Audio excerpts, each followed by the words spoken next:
i7 ગુજરાતનો અવાજ। નમસ્કાર દર્શક મિત્રો, i7 ન્યૂઝ ગુજરાતીની સાથે હું છું આપની સાથે પાયલ બામભણિયા। તો જોઈએ આજના મહત્વના સમાચાર।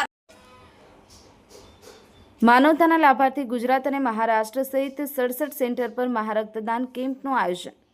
ભગવાન શ્રી સ્વામિનારાયણ દ્વારા સ્થાપિત શ્રી મદમોહનજી મહારાજ ખોલેરાના સ્થાપના દિવસ શતાબ્દી વર્ષના ઉપક્રમે વડતાલ શ્રી લક્ષ્મીનારાયણ દેવ પીઠાધીશ્વર પરમ પૂજ્ય 1008 શ્રી આચાર્ય અજેન્દ્ર પ્રસાદજી મહારાજ શ્રીની આજ્ઞા અને આશીર્વાદથી સમગ્ર ગુજરાત અને મુંબઈ પુણેના વિવિધ કેન્દ્રો પર મહારક્તદાન કેમ્પનું ભવ્ય આયોજન 22 ફેબ્રુઆરી 2026 રવિવારના રોજ કરવામાં આવ્યું હતું, જેમાં કુલ 10,264 બ્લડ યુનિટ એકત્ર થયા હતા।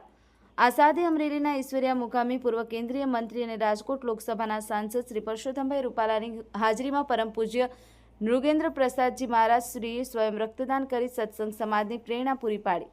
માત્ર ઉપદેશ માત્ર વાતોમાં નહીં પરંતુ જીવનમાં પણ હોવો જોઈએ સંદેશ આપ્યો હતો।